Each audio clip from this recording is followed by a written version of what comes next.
off on his way.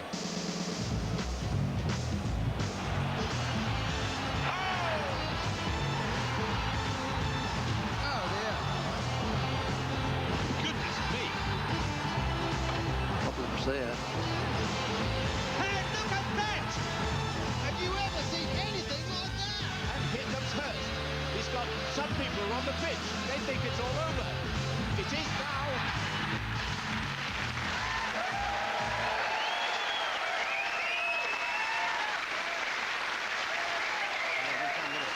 Hello and welcome to the last in the season of They Think It's All Over. Gary is leading David by 4 programmes to 3, which, considering Rory hasn't got a question wrong all year, is a remarkable piece of cheating by us. With David and Jonathan this week is one of the world's top football and ice hockey commentators, who said recently that ice hockey isn't just football on skates. No, Barry, it's hockey on skates. Barry Davies.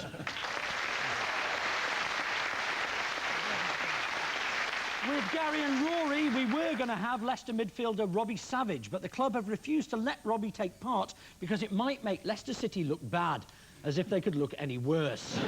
In his place, we have a comedian who's been described as the new Lenny Henry. Worryingly for Lenny, it was said by Dawn French. Junior Simpson.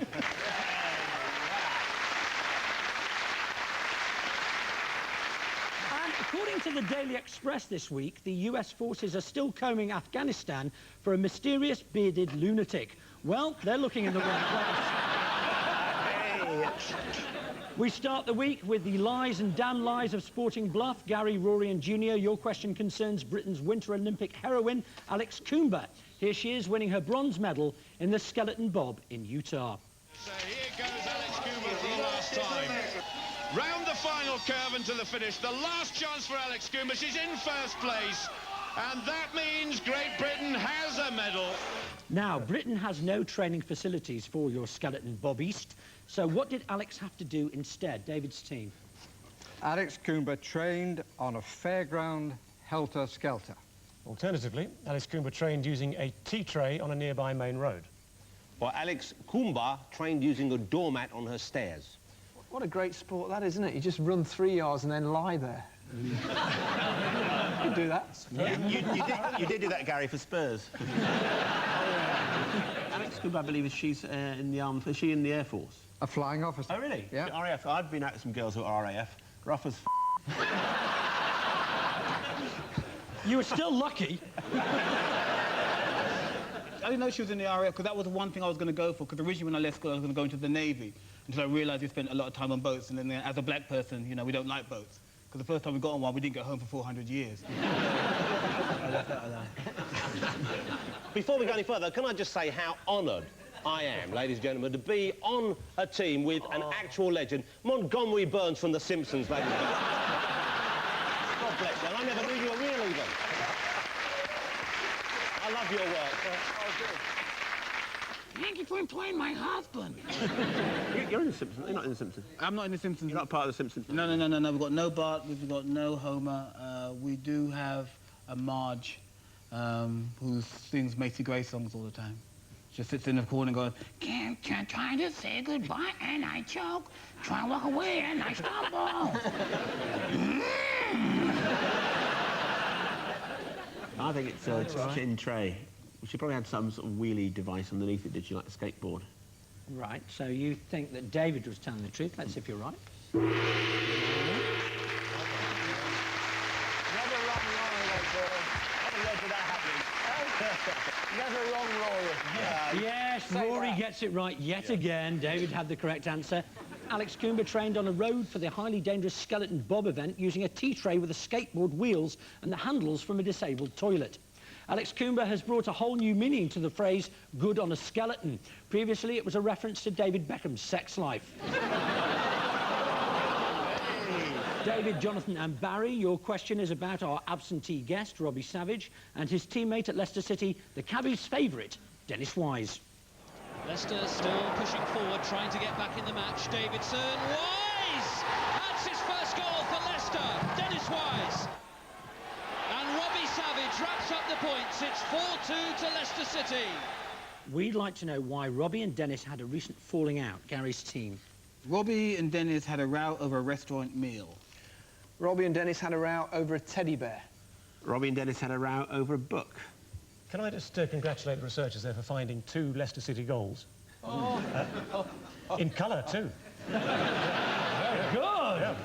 Robbie Savage, he was the guy who's meant to be on the show today? Yeah. And is it because Leicester's not doing well? Because I don't know much about football, but even I know they're going down faster than Rory at a petting zoo. So, presumably, is that why he's not here? Yeah. Before we get onto this, I'm excited having Barry on the show, because you're a real-life commentator, aren't you? Sort of. But you're going to do the World Cup? You're going to do some of the World Cup? I am, That's exciting, isn't it? Very, yeah. Although I find it rather dull. Now, I'll tell you what I'd like you to do. If you wouldn't mind, but liven it up for me. For people like me who aren't big football fans, I'll give you 50 quid every time you use the words Kraut, Spick, Wop or Dago. And if you can shout at some stage, "Oi, Motson, I'm the daddy," that's £1,000 in your pocket. I'll be watching for any of those phrases. What do you think? Are you doing anything in the summer? You want me to come and do some commentating? Absolutely. I'd say that'd be fantastic, wouldn't it? Commentating would be a totally different role in life if I had you as a summariser. Barry, let me come out and do the World Cup. Yeah, I'm looking forward to it. Summariser? That's all right. He's never summarised anything in his life! I think it's the teddy bears. So you think that rough Gary guess. was telling the truth? Let's see if you're right. Well done. Gary told the truth. The falling out dates back to the club's Christmas party when Dennis hilariously presented Robbie with a Leicester-shirted teddy bear impaled on a sex toy and allegedly said to him, "Take this because you're the only prick in a Leicester shirt at the moment." A bear and a vibrator. So that's what happened to Pudsy's eye.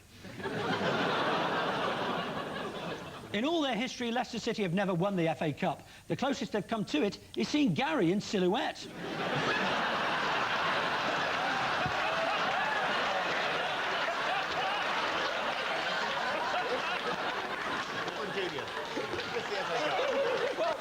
And at the end of that round, David's team have 3 points and Gary's team have 3 points.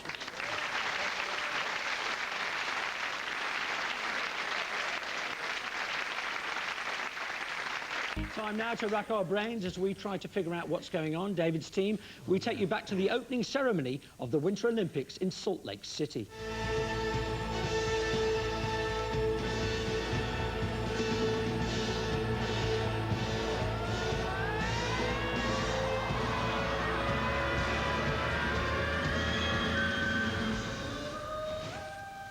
So, what was that actually all about?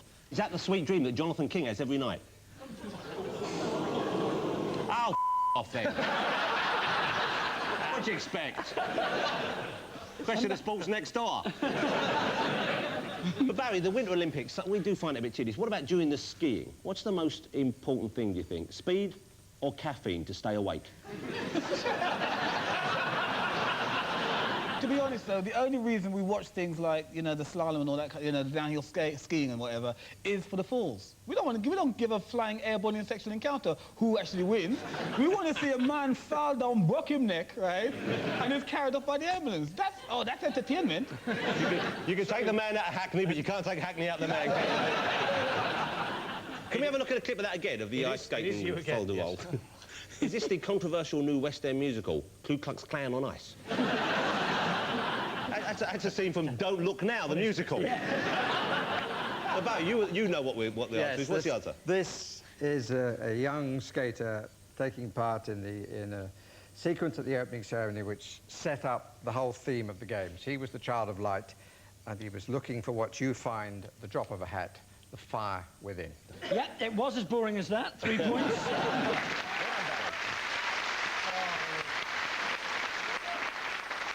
Other ludicrous and incomprehensible ceremonies recently included the Albertville Festival of the Senses, the Pyongyang World Cup Boat Song, and the Leicester City Player of the Year Award. Gary's team, have a look at this.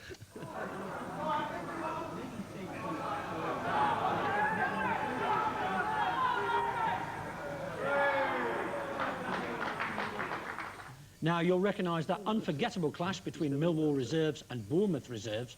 But what I thought seeing all bored footballers standing around, no crowd, I thought it was Gary's testimonial.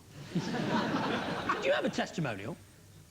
I wasn't anywhere long enough. Well, surely the 6-yard box could have given you one. Now, I know a lot of people have suggested that I cheat in this programme, and this is rather embarrassing because that match I was actually at, because there's a friend of mine who's... Bournemouth reserves? Well, there's a friend of mine... You're the cameraman. No, there's a friend of mine... You see, that's what happens, you see. What happened was two footballers, I don't know their names, some footballer-type names, like Danny Thomas and Ryan Wolfenden, banged into each other, I think, and they'd try and kick it back to the goalkeeper. And I think the guy who did it, whose name I can't remember, Mark Hicks, I think it was, aged 28. This kick went in the net, and the referee, a difficult decision for Mark Horsley of Chertsey, had to let the goal stand, but I think someone on the Millwall bench, Joe McLaughlin, instructed his team to let the centre-forward, who's got some sort of African name, Amos Afoya, score the goal. Something like that. Thank you, Jonathan Aitken.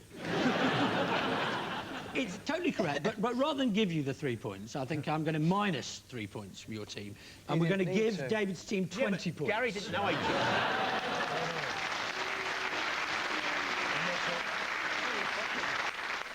Well, here's what happened. After a Bournemouth player got injured, Millwall's Mark Hicks tried to pass the ball back to the Bournemouth keeper, but unfortunately the keeper wasn't looking and Hicks scored. So Millwall very sportingly allowed Bournemouth to equalise straight from the kicker to even things up. Mark Hicks has now been put up for this year's FIFA Fair Play Award. Coincidentally, this comes 10 years after Gary Lineker was awarded one. It was after Gary sportingly crossed a nought off his Japanese paycheck. Millwall are nicknamed the Lions because of their pride, their courage, and because if you climb into the cage at the home end, you'll be torn limb from limb. And so at the end of that round, Gary's team have no points, and David's team have 26. I think so. Round 3 now, and it's time to have a look at some weird but wonderful goal celebrations. Gary's team, here's yours from 3rd Division mid-tablers, Exeter City. Long ball forward, Riddler's underneath it. Oh, he's missed it. Now here's a chance for Steve Flack. An acute angle, but a very cool finish. Well, now what's he up to? What's he doing here? Well, he's running towards his supporters. Well, whatever it is, the referee doesn't like it and he's booked him. But it's something to do with them being a poor club, isn't it? Exeter, I presume.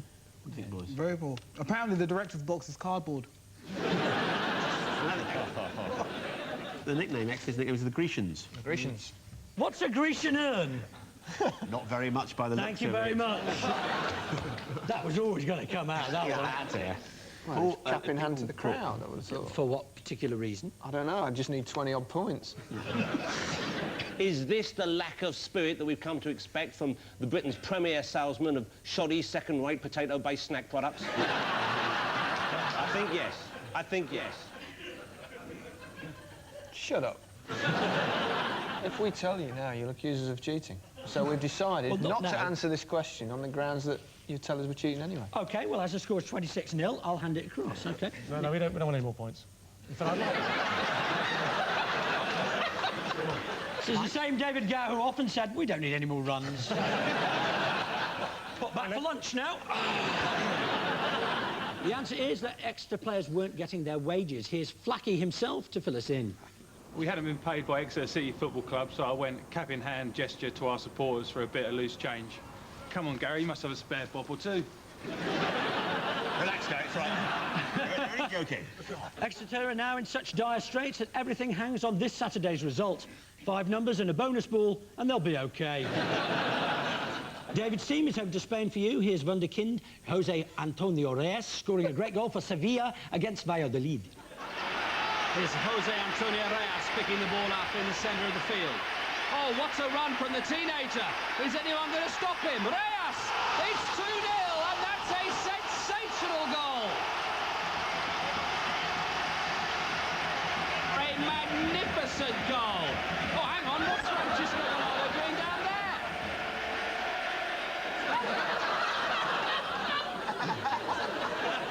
So, what was going on there? Can you actually show that? At 9:30 on a Friday night. Nothing wrong with men biting each other's bollocks, is there?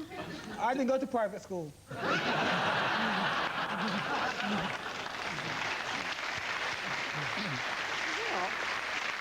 You show us footage of a man munching on another's cock, and you expect us not to leap at the chance with both feet? That's like giving David a bat and telling him to score. It's impossible. It's like putting a dessert trolley in front of Rory and telling him not to eat everything. It cannot be done. But anyway, can we see it again, please? Barry, how would you commentate a scene like that? What would you say? Denied by the woodwork. No, I think I would have to borrow a line from my esteemed colleague, Mr. Motson, at the cup final. What drama here? Or maybe, ooh, he's blown it. Interesting, very interesting. Yes, I could have used that, I suppose. What's the world coming to? Look at that. Where's the romance gone, eh? Straight down on him, no flowers, no candlelit dinner. Well, we don't need the points. I mean, offer it across. What do we think? No, come on, have a guess, Captain. It's pathetic. You're letting people down there with children watching who might want to take up cricket as a hobby. Yeah, well... They see you wimping out on them, they'll go that way. The route of evil, football, Satan's soccer ball. Oi. He's awake again. You know it's a bad game. It's a great game. It encourages bad behaviour. It's a beautiful game. It encourages men to bite another man's penis. Exactly. That's why it's called the beautiful game. I think it's a literal... Oh, here we go.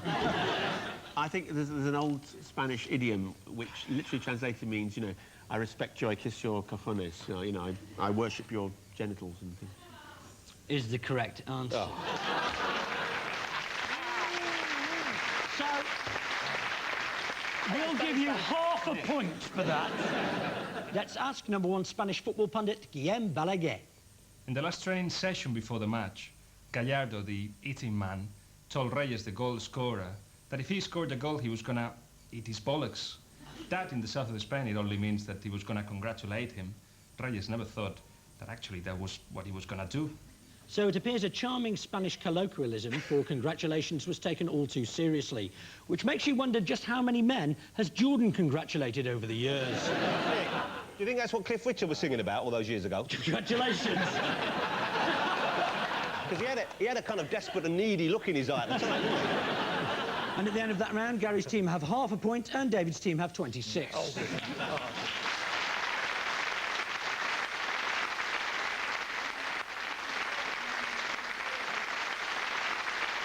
Time now to blindly go where no man has gone before as we play Field the Sportsman.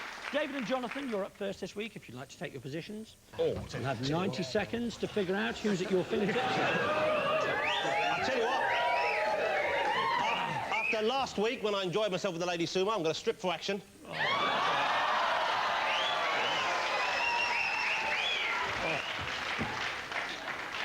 I'll tell you what. What's the current temperature? Any sign of a lady, I'm going to slip right in like an eel. OK, blindfolds on. Can we have our first mystery guest, please?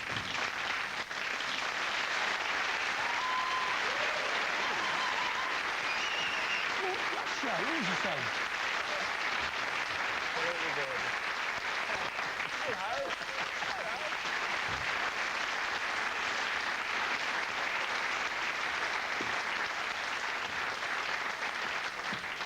Your time starts now.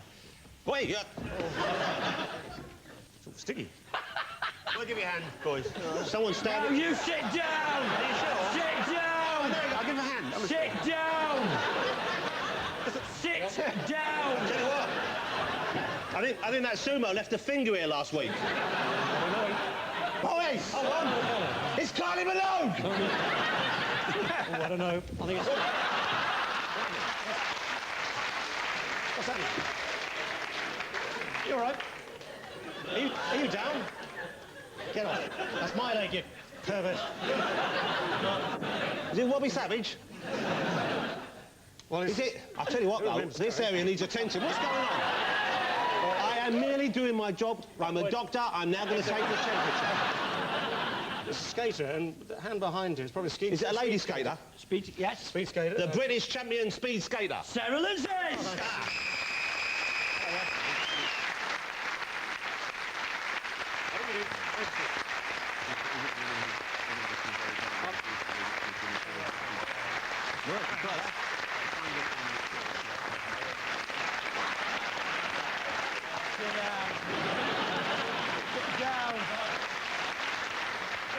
You'll be less than 5 minutes. Sit down. OK, Gary and Rory, your turn. Blindfolds on once you get there. OK, mate, yes. I'll just pop over that mark on the floor. That's perfect. Hey, nice suit. Thank you. All it needs is the RSPCA to spray detergent over you. And can we have our second mystery guest, please?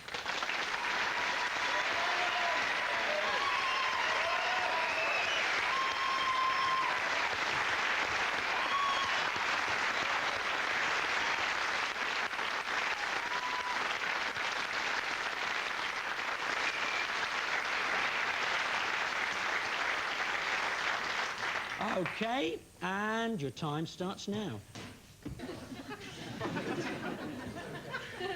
Oh, hang on. Is anybody... Ah! Where are we Is going? that you? I don't know, there's something down here. Ah! Oh, hello. Oh. What's this? It's not Jonathan, is it? Hey, it's a woman on a tray. The room service here is fantastic.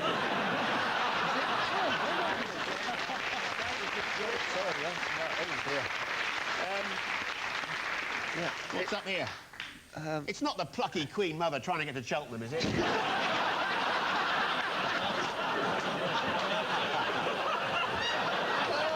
bless her! Oh, look! Hey, she rolls. Hang on. Careful. Horatio.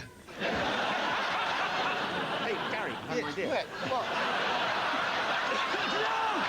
No! Stop it! Stop it! I think I know who it is, Gary. Do you know?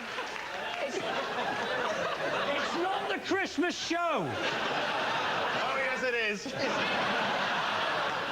Go on. Is this the young lady that was, I read in the Telegraph last week saying that next week she's going on to They Think It's All Over? Alex Cooper. Correct answer!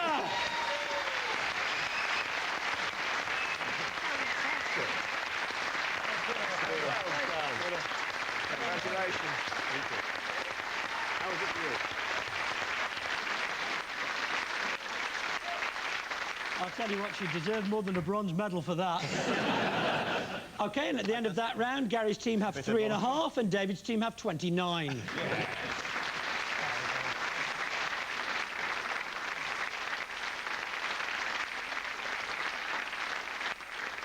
We finish off the series by playing the name game. The team in the lead goes first, which is David's team.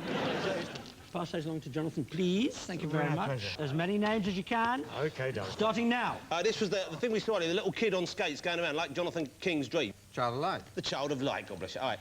He's a fool compared to the man sitting near me right now. An overpaid commentating fool wearing an out-of-fashion sheepskin coat, and you know it's true. Watson. John Watson. OK, we had one earlier, a big Nancy boy who was too scared to come on this show. Long blonde hair, like Goldilocks. That's it. OK, all right. The second name is what we saw the Italian doing to his friend earlier on. Sucking? No. Kissing. It's very gentle, isn't it? You have a certain sense of romance, don't you? He's a true romantic. He's got a much better idea of foreplay than you have, Grandad. All right, it's like, but I know you better. If you're eating your lunch in a hurry, you would... Your lunch. Bolt. And it might rhyme. It might rhyme with lunch. Munch. Yeah, there you go. And the first name, if his lover was born in Roman days, if Mr. Lawrenson was a Roman, he would not be called... Marcus. He would be called Marcus. Marcus Munch. OK. This is what I was doing half an hour before the show started. You've got to let the tension out somehow. Ow! We were so near to winning. That was quick, wasn't it? So we can get 48 to win. Is that the idea? OK, so you moved on to 33, so... Beat that, Winnaker. 30.5 will win it for you. We can do Actually, that. 30 will win it for you. All right. And your time starts now. Little bloke, yeah, plays for Leicester, beats up cab Dennis drivers. Wise. Yeah. First name, same name as a snooker player. Steve. Correct. Very easy, any snooker player he knows. Second name, it's actually an acronym for the German for pilot protection gun, which is Fliegerabwehrkanonen. true. Steve Flack. Very good indeed. First name, it's the pet name for a kangaroo in Australia. Skippy. Joey. Joey. Skippy with a good shot, shut up! Yeah, I'll go with Skippy. Second surname, you have two of them, Gary, and you probably have two of them as well, Junior. I've got some spare ones at home. And you sit on them. Cheeks. Cheers. Yes, Cheek. Joey Cheek, very good indeed. This is the guy who scored the winner for PSV against Leeds at the weekend. Oh, that's that long... yeah, Jan Vennegaard of Hasselenk. Yeah, very good, that'll do. Cheat. He just happened to know the answer. What's the game? This is a Russian figure skater. Her first name comes from the Greek for peace. Get out of my shop. That would be Irina, wouldn't it? Very good, Irina. Very good, yeah, I'll do that. Thanks, bro. Good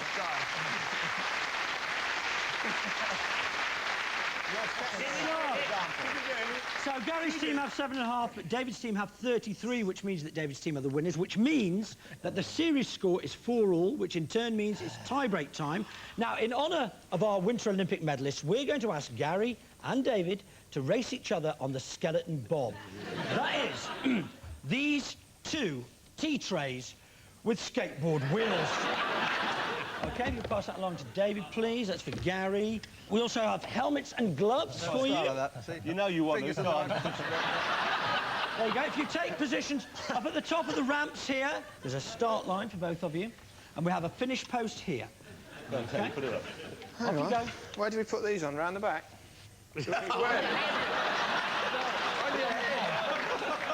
But they'll never go over my ears. You'll be all right.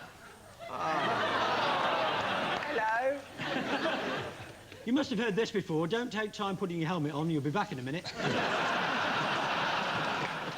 What do you do? You just have to sort of propel yourself using your hands and... Not carry it like that? No. Could so easily have been your other career. Do you have to hit the flag? No, you just have to touch it. Thank God for that. Like an English gentleman versus a hobbit. Look at him. Now, hold on, David. Gary's lying down on his David, Get down that on your side, tray. Gary, this side, all right? Lie down already. Are you going to do a... It's up to him. Oh, all right. You can start however he wants. On your mark. Gary. Get set. Go! Go on,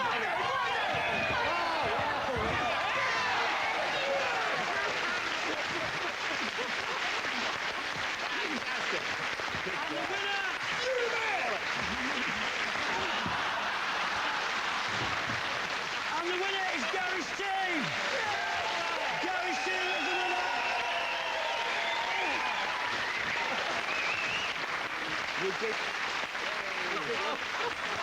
Well done, Gary's team. Unlucky. Not my fault. Not my fault. Pass the line. I gave you 33 points. What the f*** are you gonna do? Well done, Gary's team. Our thanks to David, Jonathan and Barry, Gary, Rory and Junior. We're all off to Japan and Korea. Viewers in Scotland will get their own programmes. My name's Nick Hancock. They think it's all over. It is now.